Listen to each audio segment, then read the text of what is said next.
Phone calls తీసుకుందాం, public calls. First call. Hello, చెప్పండి brother. Hello hello, good morning. Good morning అన్న, చెప్పండి అన్న. ఎక్కడి నుంచి చెప్పండి అన్న, మాట్లాడండి. కట్ అయింది.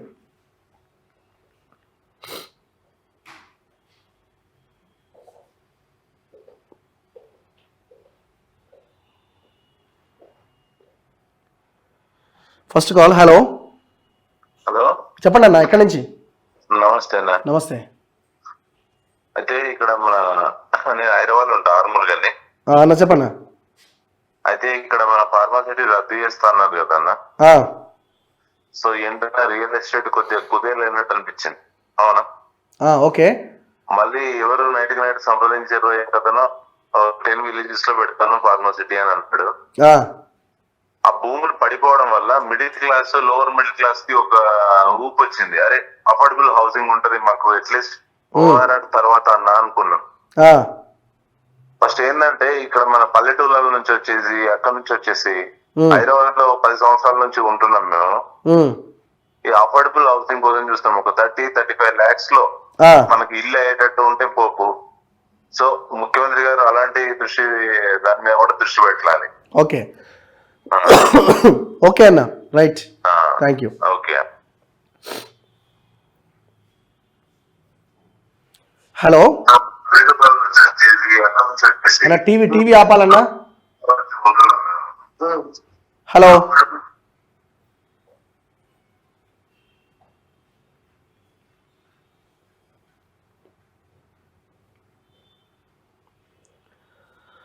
మరో కాల్. హలో.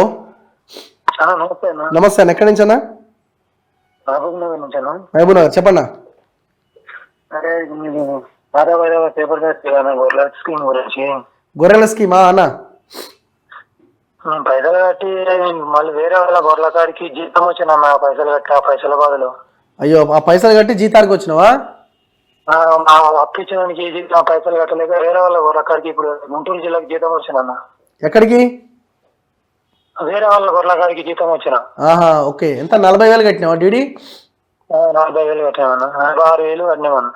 ఎన్ని రోజులు అయింది కట్టి? 8 నెలలు అవుతుందన్న.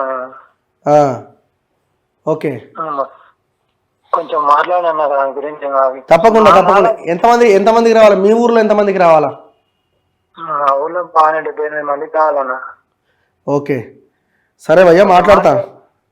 మా హాస్టల్ చాలా మందికి మస్తు అవసరపడుతున్నా. నాకు పొలం లేదు, ఏం లేదు. అప్పుడు పైసలు కట్టమంటే ఏదో వస్తాయి కదా. అవునవునవును, అంతే కదా. అయితే ఇంత తిప్పలేకపోతున్నా. ఆ ప్రభుత్వం కూలికి మళ్ళీ ఈ ప్రభుత్వం ఇస్తుందా? లేవు, మా డబ్బులు తెచ్చుకోమంటే ఎవరు కలెక్టర్తో పోయి తీసుకోవాలా, ఎవరితో తీసుకోవాలా చెప్తే నేను తీసుకొచ్చుకుంటున్నా. అవునవునవును, నేను అనుకోవడం ఏంటంటే మీరు డీడీ రూపంలో గవర్నమెంట్కే కట్టిరు కాబట్టి మీ డబ్బులు ఎక్కడ పోవు. ఒకటి, ఇమీడియట్ గా గవర్నమెంట్ క్లారిటీ ఇవ్వాలా. ఏదో మీ పైసలు మీరు తీసుకోవాలంటూ తీసుకుంటాం కాను. ఈ బాధలు పడే పిల్లల్ని మహబూబ్నగర్ పెట్టి వేరే వాళ్ళ వరకు వేరే జిల్లాలో జీతం వచ్చిన మా పైసలు కోసం. అవునవును, ఓకే అన్న, థ్యాంక్ యూ. మాట్లాడతాను ఖచ్చితంగా రోజు. ఇది చాలా దారుణం, ఎందుకంటే కొన్ని వేల మంది వస్తారు మొత్తం రాష్ట్ర వ్యాప్తంగా. Hello brother, good morning. Good morning అన్న, ఎక్కడి నుంచి? కుబ్లాపూర్. చెప్పండి బ్రదర్. బ్రదర్, మీ న్యూస్ చాలా మట్టుకు నేను చూస్తూ ఉంటాను. అవునా? మీ మీద చాలా గౌరవం ఉంటుంది తెలంగాణ ప్రజలు కూడా. బట్ మీరు ఇంతకుముందు గవర్నమెంట్ ఎలా క్వశ్చన్ చేశారో అదే విధంగా క్వశ్చన్ చేస్తే బాగుంటది. అదే చేస్తున్నాం కదా. చేస్తున్నాం అంటే బ్రదర్, ఇప్పుడు మీరు ఫస్ట్ డే నేను చూశాను, బేగంపేటకి వెళ్ళి మీరు ఇనుప గడ్డీలు తీసినప్పుడు వీడియో తీసి అవన్నీ చూశారు, వీడియో. మరి అదే ఇనుప గడ్డీలు తీసినప్పుడు మరి అందులో సీఎం ఉండలేడు కదా. Why you are not questioning? మీరు నా వీడియోలు చూడండి ఒకసారి. సీఎం కు కొత్త క్యాంప్ ఆఫీస్ అవసరమా అన్నది వీడియోలు చేసినాం. మీరు రెగ్యులర్ గా చూస్తే మీకు క్లారిటీ వస్తుంది. ఓకే, అదొకటి. ఇప్పుడు ఇంకోటి రెండోది ఏంటంటే, నేను చెప్పిన ఫస్ట్ పాయింట్, 6 గ్యారంటీలు ఫామ్ లో మాలాంటి నిరుద్యోగ వృత్తి ఆడ ఆప్షనే లేదు. మరి ఆప్షన్ పెట్టాలి కదా. అది వాళ్ళు ఇచ్చారు, మనకు హామీ ఇచ్చారు. ఆ హామీ ఇచ్చినప్పుడు ఆ ఆప్షన్ ఉండాలి కదా దాంట్లో. దాని మీద నేను డిబేట్స్ కూడా పెట్టినాను. ఓకే, 5 గ్యారంటీలు లేదు బ్రదర్, మిమ్మల్ని నేను తప్పు అనట్లేదు. బట్ మాలాంటి వాళ్ళకు మీరు క్వశ్చనింగ్ అనేది అదే కంటిన్యూటీ చేయాలి. 100% కంటిన్యూ చేస్తాం. కొంత సమయం ఇవ్వాలని ఒక ఆలోచన తప్ప ఇంకొకటి లేదు. ఆ సమయం ఒక పీరియడ్ ఆఫ్ టైంకి ఆ సమయం క్లోజ్ అయిపోతుంది. ఏ ప్రశ్న అయితే మనం గతంలో కంటిన్యూ చేసినాం అదే క్వశ్చన్ ఇంకా బలంగా ముందుకెళ్తుంది. ఇంకోటి ఎందుకంటే నిన్న మీ వీడియో చూసాను నేను. నిన్న ఏం చెప్పారంటే రైతు బంధు ఇంకా రాలేదు, నిధులు లేవు అన్న ఒక వర్డ్ ఏదో మీ వీడియో నుంచి విన్నాను. బట్ మనం ఎలక్షన్ అయిపోయిన తెల్లారి వీళ్ళందరూ వెళ్ళారు. 7,000 crores బడ్జెట్ ఉంది. ఆ బడ్జెట్ వీళ్ళు ఏం చేస్తున్నారు, కాంట్రాక్ట్ వాళ్ళకి ఇస్తున్నారు, ఎందుకంటే వీళ్ళ గవర్నమెంట్ రావట్లేదు కాబట్టి అని చెప్పారు. సో అదే రైతు బంధు బడ్జెట్ 7,000 ఉందని చెప్పారు వీళ్ళే, 7,000 crores. మరి అదే 7,000 ఇవ్వచ్చు కదా ఇప్పుడు. నేను అదే అంటున్నాను బ్రదర్, రైతు బంధు ఇచ్చి తీరాల్సిందే. ఒకవేళ రైతు బంధు పైసలు లేవన్న కారణం చేత తప్పించుకోవడానికి అవకాశమే లేదు. Not only Rythu Bandhu, A scheme నుంచి కూడా డబ్బులు లేవు కాబట్టి కేసీఆర్ ముంచిండు కాబట్టి మేము తప్పించుకుంటామని ఆ కారణం చెప్పే అవకాశం ఎట్టి పరిస్థితుల్లో ఉండొద్దు. అది ప్రజలు యాక్సెప్ట్ చేయరు. అది మనకు ఎలక్షన్ రిజల్ట్ కంటే 1 day బిఫోర్ అందరు చెప్పారు, మీడియాలో వచ్చింది, పేపర్ లో వచ్చింది, ఎవ్రీథింగ్. దేర్ ఆర్ 7,000 crores అంటే మనీ ఉంది, అది only for Rythu Bandhu. But వీళ్ళు ఏం చేస్తున్నారంటే వీళ్ళ గవర్నమెంట్ రాకుండా వీళ్ళు దాన్ని డైవర్ట్ చేస్తున్నారు అనే న్యూస్ వచ్చింది. చూద్దాం, అదే నేను దాని మీద ఇంకా లోతుగా విశ్లేషిద్దాము ఏం జరుగుతున్నది అన్నది. ఇంకా మనం స్టార్ట్ చేసినాం, ఇంకా ముందుకెళ్లే ప్రయత్నం చేద్దాం. అల్టిమేట్ దాంట్లో ఎలాంటి మీ క్వశ్చనింగ్ మీ మీద తెలంగాణ ప్రజలకు అలానే ఉండాలి, అది కాపాడుకోవాలని నేను కోరుకుంటున్నాను. తప్పకుండా 100%. ఎందుకంటే ఆ క్వశ్చన్ మీరు ఇదివరకు ఉన్న వీడియోస్ లో ఎప్పుడు చూసినా ఐ క్వశ్చన్ గవర్నమెంట్ అగెనిస్ట్ గానే క్వశ్చన్ చేస్తాను. 100% మీ నుంచి వచ్చిన వర్డ్, ఆ స్ట్రాంగ్ వర్డ్, అది ఎప్పటికీ కంటిన్యూటీ కావాలన్నది 100% అన్న 100%. చాలా మంది నమ్మకం ఉంది. మీ తెల్లారు లేస్తే మీరు చూడండి, వాళ్ళ పనిని వదిలేసి మాత్రం మీ వీడియో చూస్తూ ఉంటారు. ఎందుకంటే ఆ క్వశ్చనింగ్ మీరు చేసే విధానం బాగుంది కాబట్టి. థ్యాంక్ యూ అన్న, తప్పకుండా ఆ ప్రయత్నం ముందుకు వెళ్తుంది తప్ప ఆగదు. Thank you. But one side మాత్రం వెళ్ళకండి, ఆ చెడ్డ పేరు మాత్రం తెలుసుకోకండి.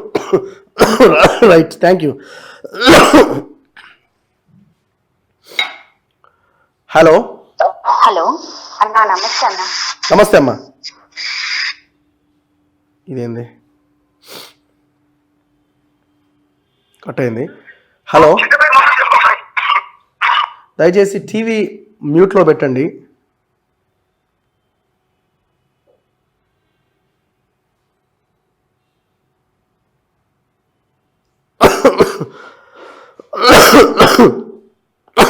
హలో సార్, నేను కరీంనగర్ నుండి. చెప్పండి అన్న. ఇప్పుడు కొన్ని యూట్యూబ్ ఛానల్ ఇప్పుడే వాళ్ళు బాగా అగ్రెసివ్ గా మాట్లాడుతా ఉన్నారు. వాళ్ళకు ఇప్పుడు మనం టైం కూడా ఏమి ఇవ్వలేదు, ఇప్పుడే ఇంతగానో మాట్లాడితే వాళ్ళు జనాలు నమ్ముతారా వాళ్ళను? ఓకే, సరే అన్న.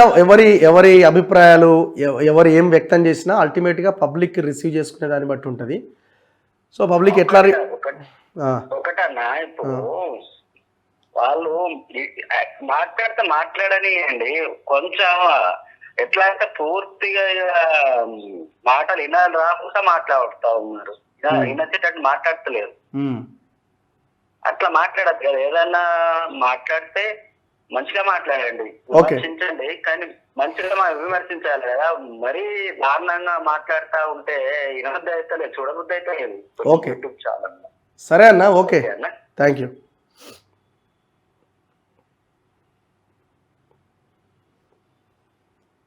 మరో కాల్. హలో. ఎస్ అన్న. నమస్తే రాజు అన్న. నమస్తే అన్న.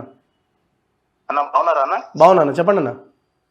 అన్న, మీ న్యూస్ చాలా ప్యారలల్ గా ఉంటాయి అన్న. అయితే కమింగ్ టు ద పాయింట్ అన్న, ఫస్ట్ ఆఫ్ ఆల్ మీ గురించి అడగాలనుకుంటున్నాను నేను. చెప్పండి. మీ పైన గత ప్రభుత్వం కేసు పెట్టింది కదా మామిడి పనులు కొనేటప్పుడు మిమ్మల్ని ఎత్తుకపోవడం దొంగతనంగా, ఆ కేసు కొట్టేసిరా అన్న మీ పైన?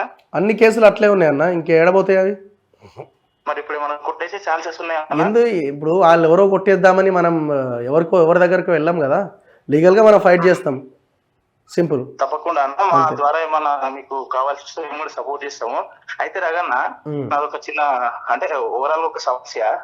10th చదువుకొని ఇంటర్ మధ్యలో ఆపి, డిగ్రీ మధ్యలో ఆపి, వాళ్ళ ఆర్థిక పరిస్థితులు బాగలేకుండా మధ్యలో ఆపి వాళ్ళు ఏదో చిన్న చిన్న జాబ్ చేసుకుంటున్న వాళ్ళు చాలా మంది ఉన్నారు అన్న.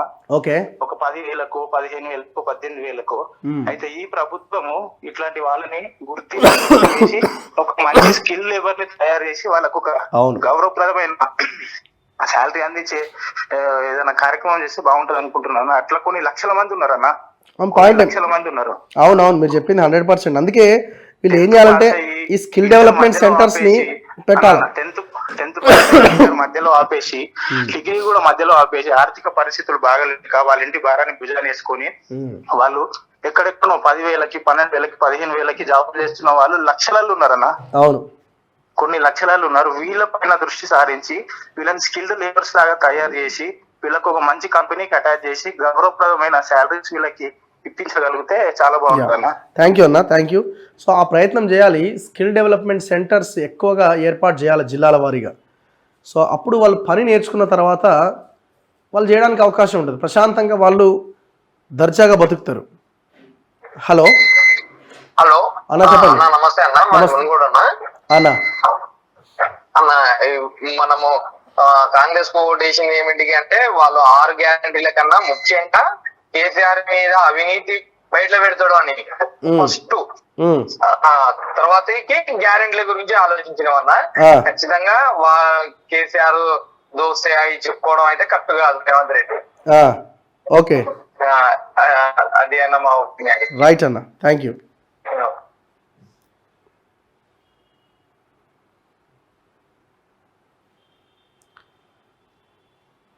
మరో కాల్. హలో అన్న, నమస్కారం. నమస్తే బ్రదర్, ఎక్కడి నుంచి? నేను పెద్దపల్లి నుంచి మాట్లాడుతున్నా. నా పేరు సాయి అన్న. చెప్పండి సాయి. ఒక 2 క్వశ్చన్స్ అన్న. ఒకటి, విద్యా సంస్థలు బ్యాక్గ్రౌండ్ ఉన్న వాళ్ళని రాజకీయాల్లోకి అలో చేయొద్దాను. ఎందుకంటే ఇప్పుడు మనం విద్యా సంస్థల బ్యాక్గ్రౌండ్ ఉన్న వాళ్ళు రాజకీయాల్లో ఉంటే వాళ్ళు అసలు విద్యని ముంగట వడనీయరు. టీపీఎస్ కొమరాయని కొత్తగా తయారయ్యారు. ఇప్పుడు ఆల్రెడీ మమతా, అనురాగ్, మల్లారెడ్డి, ఇప్పుడు పెద్దపల్లి మనోహర్ రెడ్డి, వీళ్ళు విద్యా సంస్థలు బ్యాక్గ్రౌండ్ ఉన్న వాళ్ళు ఎంత అవినీతి చేసిందన్న. ఓకే, సో అట్లా విద్యా సంస్థలకు ఓటేయొద్దు అని చెప్తున్నా అన్న ఇక్కడ మీ ద్వారా. ఓకే అన్న. ఏ పార్టీ అయినా, బీజేపీ అయినా, టిఆర్ఎస్ అయినా, కాంగ్రెస్ అయినా.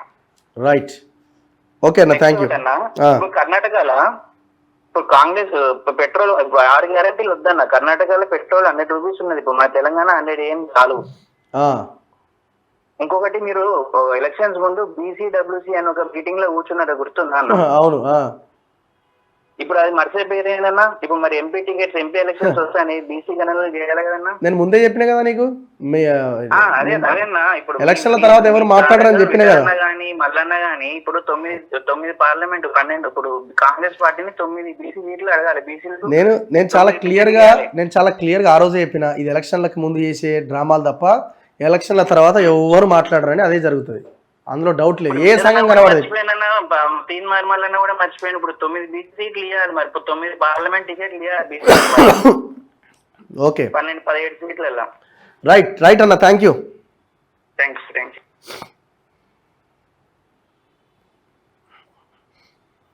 మరో కాల్. హలో సార్, నమస్కారం అన్న. నమస్తే అన్న. మన రేవంత్ రెడ్డి సార్ గారు ఫస్ట్ పదవులకు రాగానే నేను బెల్ట్ షాపులు బంద్ చేస్తే గ్రామాలలో అన్ని అభివృద్ధి చేస్తాను కదా. ఇప్పుడు ఇంకా ఎక్కువ అవుతాయి కానీ ఒకప్పుడు ఫస్ట్ ఉన్న ప్రభుత్వం ఇప్పుడు ఇంకా ఎక్కువ అవుతాయి కానీ బెల్ట్ షాపులు. ఎందుకంటే యూత్ ఇప్పుడు ఉద్యోగాలు లేక ఎంతో ఇబ్బంది పడి ఉన్నారు. నిరుపేదలు తల్లిదండ్రులు సంపాదించిన 10 రూపాయలు 5 రూపాయలు ఇంత 3 రోజులు దాచిపెట్టుకుంటే పిల్లలు ఏం చేస్తారంటే ఇంట్లో గొడవపడి అవి తీసుకొచ్చుకుని తాగటం, వాళ్ళ పెన్నులు కాకుండా వాళ్ళ జాబులు రాకుండా. ఎందుకంటే నేను కొన్ని అనుభవించినా, నేను అనుభవించుకొని నేను ఇబ్బంది పడి ఈ రోజు నేను ఒక ఇది ఉన్నా. ఓకే, అసలు యాక్చువల్గా వీళ్ళు బెల్ట్ షాపులు ఎత్తేస్తామన్నారు. 100% ఎత్తేయాల్సిందే. నిన్న కూడా నేను అన్నాడు ఎత్తేస్తా, నేను 10 రోజుల్లో రాగానే బెల్ట్ షాపులు తీసేస్తా. ఇప్పుడు మన బెల్ట్ షాపులు టెండర్ వేసి మళ్ళీ నేను వచ్చేది టెండర్ వేస్తా అని చెప్పారు. ఓకే, వాటిని ఇంకా అధికంగా పెంచుతున్నారు. అవునండి. ఓకే, సో యాక్చువల్గా ఏంటంటే ప్రభుత్వం పదే ముఖ్యమంత్రి గారు ఒక స్టేట్మెంట్ ఇస్తున్నారు. గాంజా మీద, డ్రగ్స్ మీద మేము ఉక్కుపాదం మోపుతాం, నెట్టి పరిస్థితిలో వదిలిపెట్టమని. బెల్ట్ షాపుల మీద కూడా ఆ ప్రయత్నం చేయండి. ఆ బెల్ట్ షాపులు ఎత్తేస్తారు అన్న రీజన్తోనే మీకు మహిళలు పెద్ద ఎత్తున, మహిళలు ఏదో బస్సు ఫ్రీ ఇస్తామంటే మీకు ఓట్లు వేయలే. బెల్ట్ షాపులు ఎత్తేస్తే మా కుటుంబాలు బాగుపడతాయి, మా కుటుంబాలు ప్రశాంతంగా బతుకుతాయని మీకు ఓట్లు వేసారు. అది కూడా కారణం. సో ఆ బెల్ట్ షాపులని ఎత్తేసే కార్యక్రమం అదేం పెద్ద సమస్య కాదు. దానికి ఏం బడ్జెట్ కూడా కావాల్సిన అక్కర్లేదే. దానికి ఏం బడ్జెటో లేకపోతే ఇంకోటో కాదు కదా. ఒక ఆర్డర్ ఇస్తే అధికారులు దాన్ని ఇంప్లిమెంట్ చేస్తారు.